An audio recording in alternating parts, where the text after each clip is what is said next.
That's good. Well, first I want to say a special thank you and hello to everybody who I only know from Facebook. Poke. LOL. So here's my status update. I was trying to figure out what in the world I was going to do up here. I've never done anything like this before. I was asked to come do the sandwich route.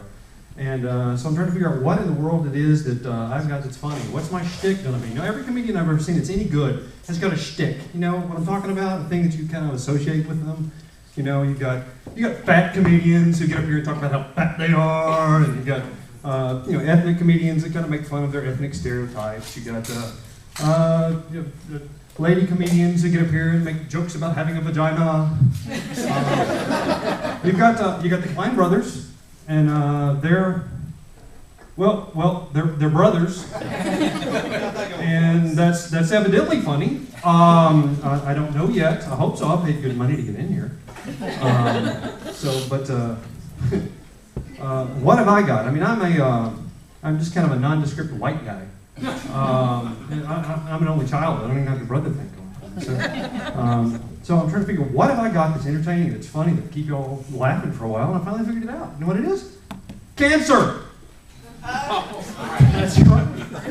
I've had cancer. But not just any cancer. I've had colon cancer. Colon cancer. It's the funniest kind of cancer.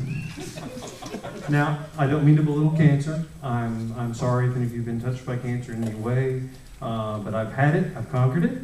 I get to joke about it. Joking about it gives me power over it, and I'm happy to say that I'm now cancer-free.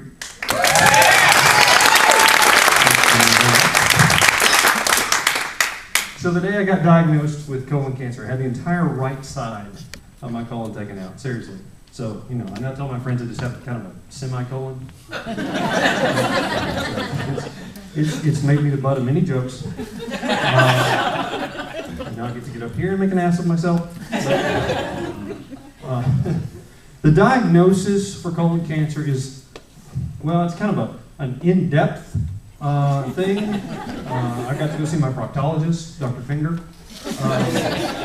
I've never really understood the mindset of a proctologist. I mean, I don't know why you would do that for a living.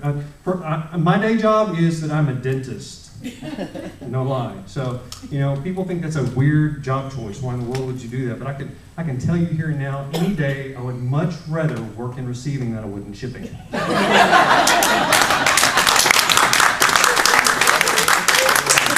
People don't like me, but at least they'll shake my hand.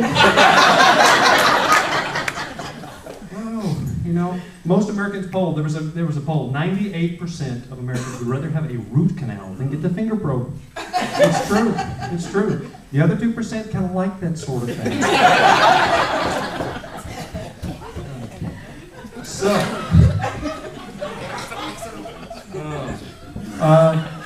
So I got invited in and was told I needed a colonoscopy without even taking me out for drinks first. No dinner, no movie, nothing. A colonoscopy happens in 2 stages. The very first stage, they make you drink this nuclear-powered laxative.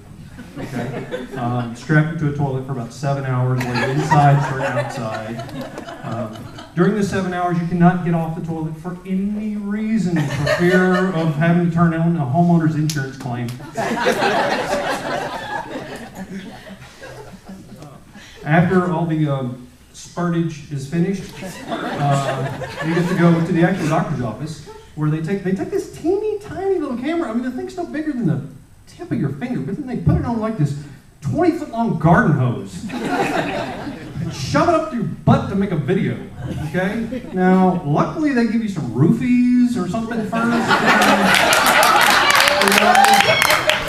Knock you out, let you not know what's going on. But, you know, and the video itself, y'all familiar with that. That's kind of the stuff they show on VH1. But when I woke up from my procedure, they said, you know, Greg, I'm sorry to tell you, but we found something, and it needs to come out.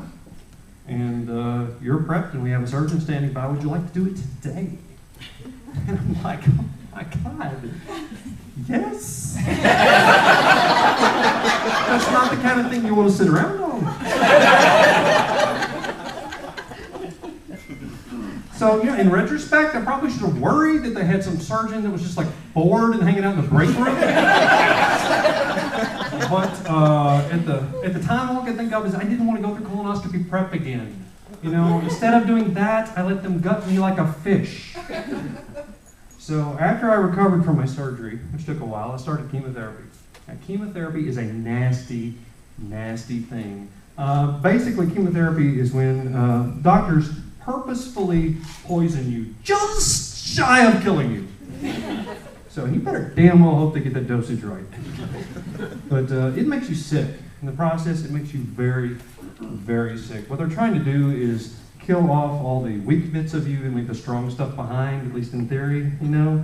But you get so sick. I mean, that's just, God, it's like, it's worse than Scott Parrish the morning after a pub crawl.